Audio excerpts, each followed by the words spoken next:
Selamat bertemu kembali adik-adik sekalian. Pada kesempatan ini kita akan mempelajari salah satu materi yakni gereja sebagai persekutuan yang terbuka. Adik-adik sekalian, umat Katolik hidup di tengah dunia bersama dengan manusia lainnya yang bermacam-macam latar belakang, baik suku, bangsa, agama, serta keyakinan, juga hal-hal lain. Dalam sejarah panjangnya, Gereja Katolik pernah menutup diri dengan ajaran bahwa di luar gereja tidak ada keselamatan. Extra ecclesiam nulla salus.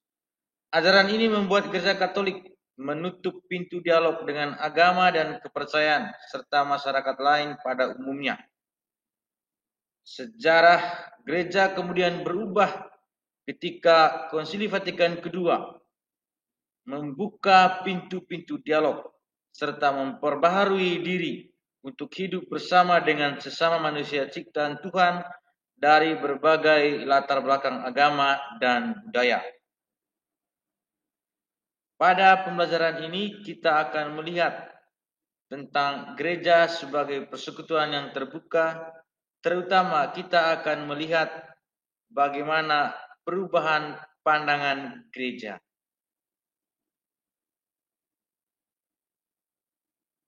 Adik-adik sekalian, untuk melihat bagaimana perubahan pandangan gereja, yang pertama kita melihat dua model gereja.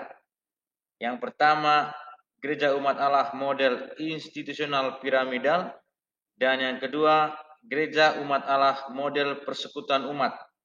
Inilah dua model gereja yang pernah ada di dalam sejarah gereja.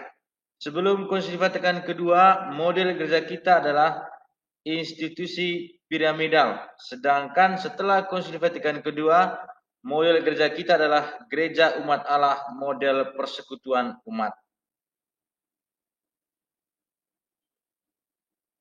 Yang pertama kita lihat gereja umat Allah model institusi piramidal. Di sini kita akan melihat kekasan gereja umat Allah model institusional hierarkis piramidal. Dengan melihat kekasan ini kita akan bisa melihat bahwa seperti inilah cara pandang gereja sebelum Konsili Vatikan II.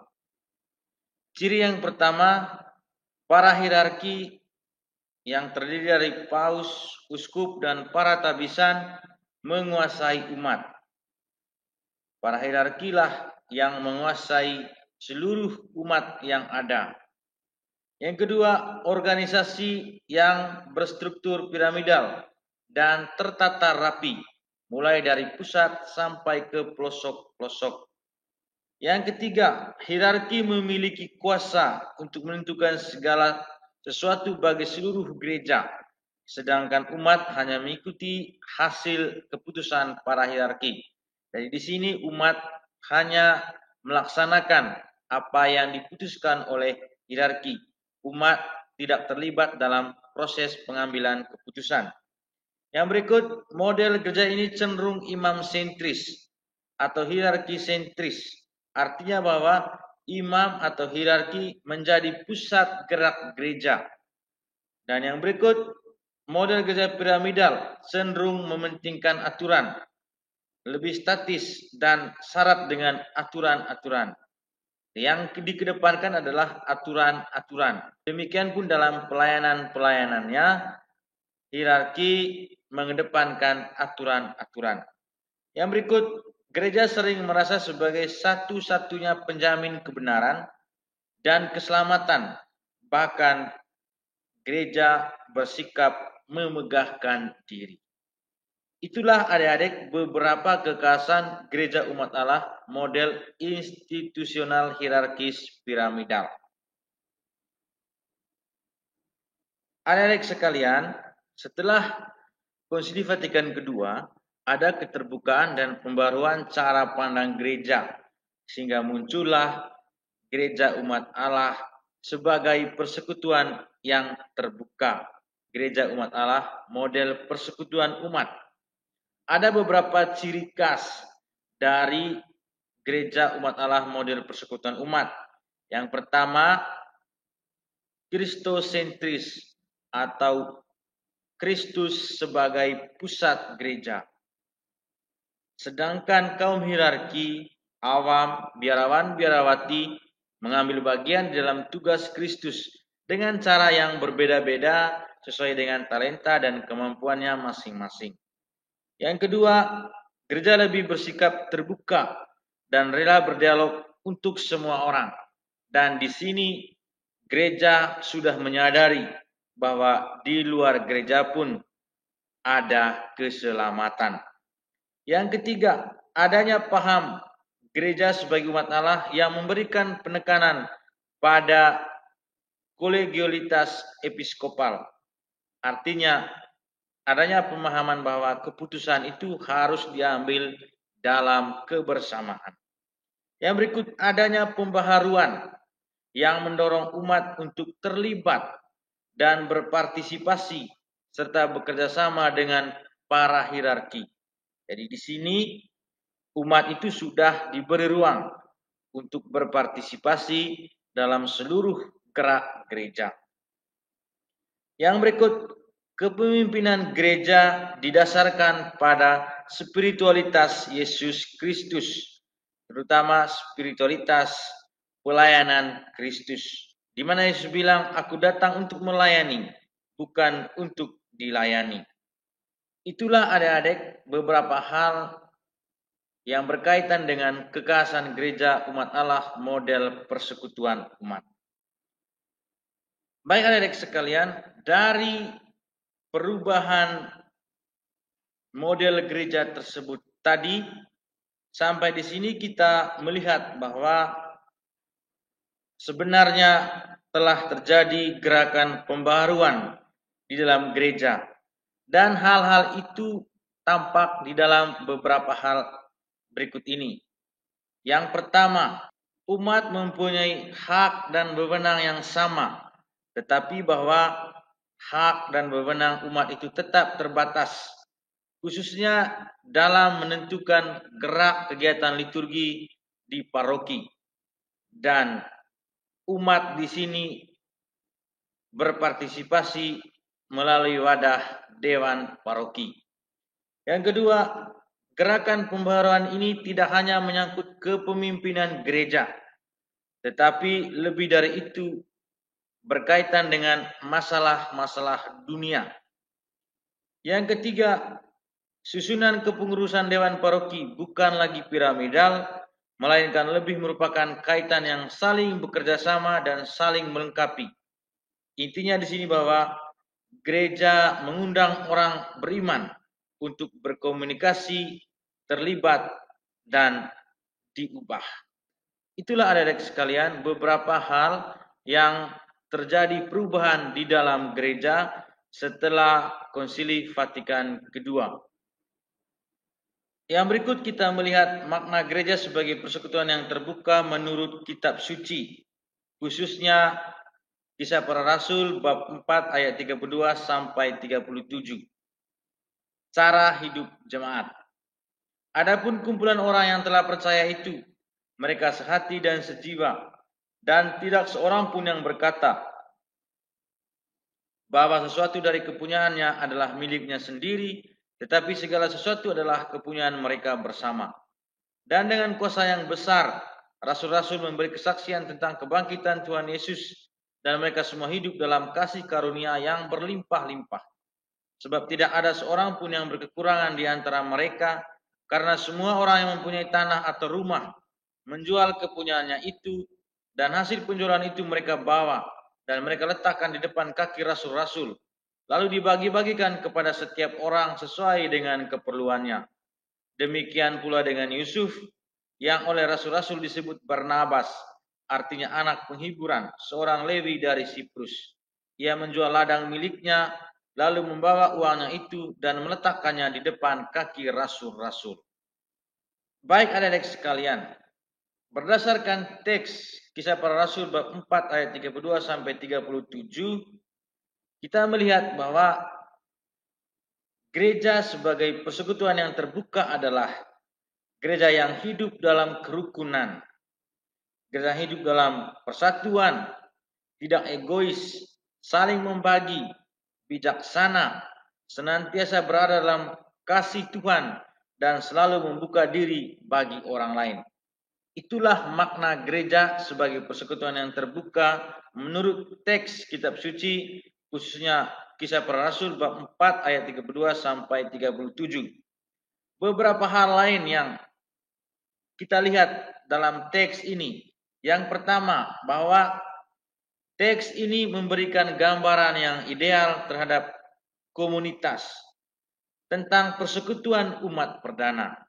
Cara hidup umat perdana tersebut tetap relevan bagi kita sekarang ini, di mana kebersamaan dan menganggap semua adalah milik bersama, mengungkapkan persahabatan yang ideal pada waktu itu dan juga pada saat hidup kita sekarang ini.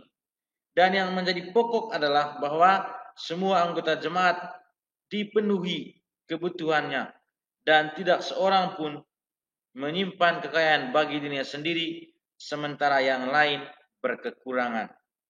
Saya pikir hal ini juga masih sangat relevan untuk hidup kita sekarang ini, di mana orang yang berkekurangan atau orang yang ditimpa musibah selalu dibantu, selalu ditolong oleh orang-orang yang bersedia menolong dan memiliki kelebihan di dalam hidupnya.